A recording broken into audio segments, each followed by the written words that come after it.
Hello and happy 2026 to all of you. Happy New Year.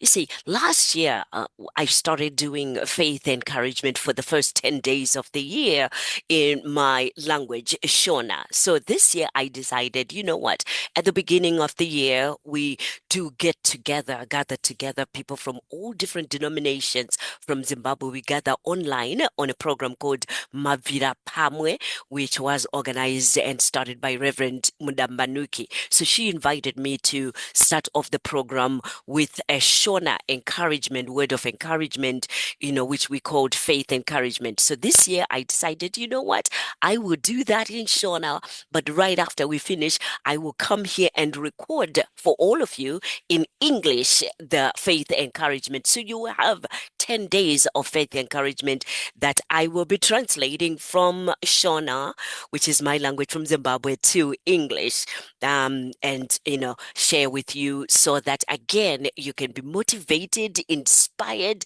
encouraged, and mostly excited about this year.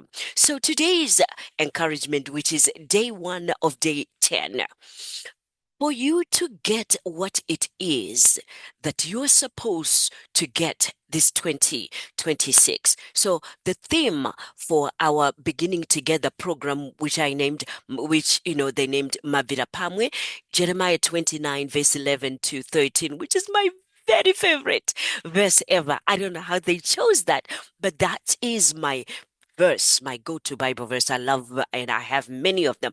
But Jeremiah 29, I know the plans that I have for you. I have quoted that in many of my programs and speeches. So in order for you to get what it is that God put together for you, because he said before you were born, before you were even thought about, I had a plan that I put together for your life. So it's already written down, and everything that is supposed to happen to you will happen.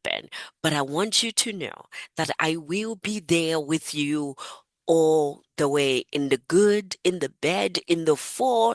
And that's what we want to tap into this 2026. So the faith encouragement says to get out of this 2026, there are several questions that I want to encourage you. If you have worked with me, listened to me, been around me, I am, very encouraging people to write down. Buff is the word that I was looking for. I'm a buff for journaling. So I encourage people to write things down.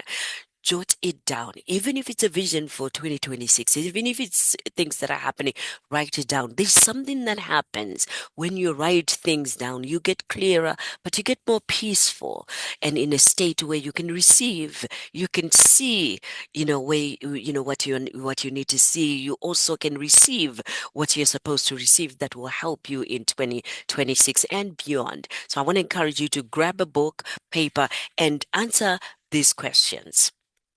In the past year, the 2025, what did 2025 teach you?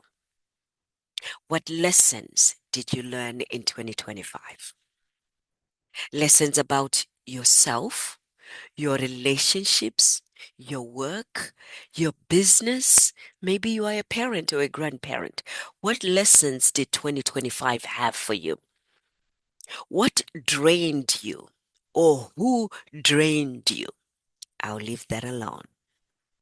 What mattered more than you realized? And what did you tolerate?